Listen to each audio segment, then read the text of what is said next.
Bienvenue, le monde du développement front-end, ça bouge à une vitesse absolument dingue. Les architectures qui étaient la norme hier elles sont devenues de vrais freins à l'innovation aujourd'hui. Alors dans cette analyse, on va décortiquer tout ça. Comment passer d'un code monolithique qui ralentit tout le monde à une approche bien plus agile qui libère la créativité des équipes. Et surtout, on va se demander quelles sont les compétences qu'il faut absolument avoir pour cartonner en 2026. Alors, voici le programme. On va d'abord s'attaquer au problème de base, le fameux monolithe. Ensuite, on explorera la solution qui est en train de tout changer, les micro-front-end. Forcément, on fera un petit retour aux sources, aux fondations, avec les piliers du web. Puis, on se projettera dans le futur avec la boîte à outils indispensable du développeur de 2026.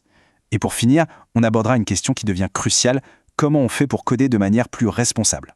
Allez, on commence par le point de départ de beaucoup de projets, l'architecture monolithique. Pendant des années, c'était la façon de faire. Une seule grosse application pour absolument tout gérer. Le souci, c'est que plus le projet grossit, plus ce géant commence à traîner des pieds. Et il finit par devenir un véritable poids mort. Ce schéma, il illustre le problème à la perfection. On a une seule façade, un unique bloc front-end qui doit tout faire. C'est un peu comme si dans un restaurant, on avait 10 chefs qui essayaient de cuisiner 10 plats différents dans une seule petite cuisine avec un seul four. C'est le chaos assuré. La moindre petite modif, ça oblige tout le monde à s'arrêter, à tout retester, à tout redéployer. Bref, c'est lent, c'est risqué et ça tue complètement l'agilité. Alors, face à ce géant qui avance au ralenti, une nouvelle idée a commencé à germer. Une idée qui vient en fait de ce qui se faisait déjà côté back-end. L'idée c'est « et si on découpait cet énorme bloc en plus petits morceaux ?» C'est exactement là qu'entrent en jeu les micro-front-end. Le concept est super simple en théorie, mais dans la pratique, il change absolument tout. Au lieu d'avoir une seule grosse application, on la décompose en plusieurs mini-applications qui sont totalement indépendantes les unes des autres. Imaginez un peu, une équipe s'occupe de la recherche, une autre du panier d'achat, une troisième du profil utilisateur. Chaque équipe est reine en son royaume. Elle est autonome de A à Z, du code jusqu'à la mise en prod. Et là, la comparaison visuelle est sans appel. À gauche, le monolithe, un seul bloc bien compact. À droite, l'architecture micro-front-end. On voit très bien cette nouvelle couche, cette sorte de chef d'orchestre qui assemble des modules indépendants.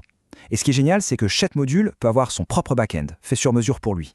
C'est le fameux BFF, pour Back-end for Front-end. En gros, c'est une API taillée pile pour les besoins du module. Voilà ce que c'est la vraie flexibilité.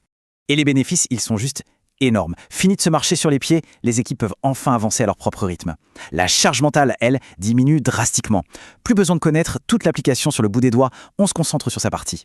Et pour l'entreprise, le gain en agilité est incroyable. On peut livrer des nouveautés bien plus vite et avec beaucoup moins de risques. Ce qui est super intéressant, c'est qu'il n'y a pas qu'une seule façon d'assembler ces briques.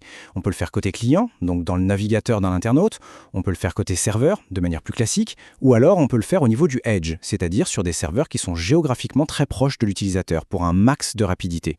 Le choix, en fait, il dépend vraiment du projet, du contexte et des objectifs de performance.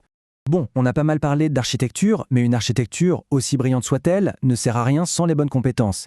Et tout, absolument tout, repose sur une fondation solide, indémodable, les 3 piliers du web. Le point clé ici, c'est que même l'architecture la plus complexe du monde s'appuie sur ces 3-là. C'est simple, le HTML, c'est le squelette de la page. Le CSS, c'est son apparence, ses vêtements.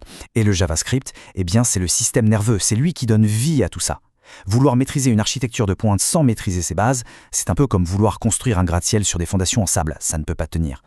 Ok, les bases, c'est fait. Maintenant, on fait un petit saut dans le futur. Projetons-nous en 2026. Au-delà de ce trio fondamental, quelles sont les compétences qui vont vraiment faire la différence? Celles qui permettent de bâtir des applications qui ne sont pas juste fonctionnelles, mais qui sont aussi ultra performantes et à l'épreuve des balles. Le premier de la liste, TypeScript. Cette comparaison, elle est parfaite pour comprendre pourquoi c'est devenu un standard incontournable. En JavaScript classique, une variable peut changer de type comme de chemise, ce qui crée des blocs parfois très vicieux qu'on ne découvre qu'une fois en production, l'horreur. TypeScript, lui, il nous oblige à être clair. Il impose de définir le type des variables. Si on tente d'assigner un chiffre à une variable qui attend du texte, l'erreur est signalée tout de suite, pendant qu'on code. On passe du mode pompier au mode prévention.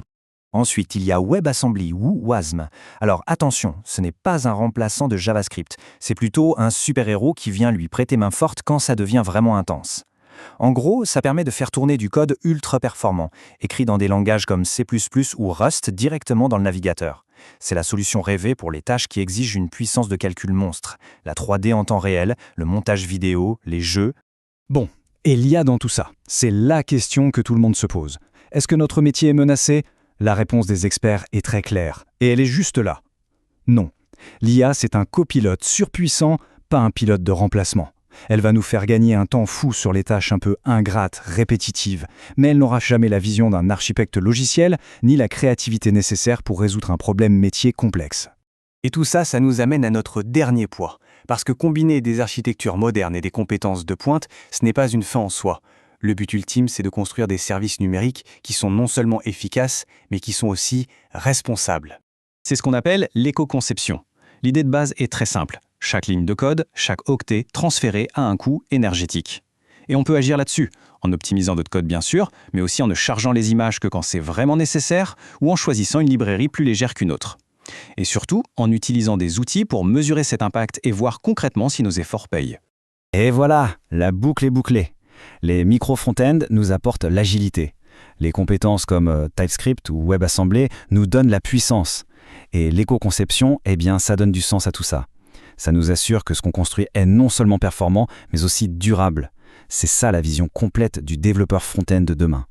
On termine donc avec cette question. Une question à se poser tous les jours, à chaque ligne de code. Est-ce que ce que je suis en train de faire est juste fonctionnel, ou est-ce que c'est aussi performant, durable et vraiment prêt pour les défis qui nous attendent ? C'est la réponse à cette question qui définira la qualité de notre travail dans les années à venir.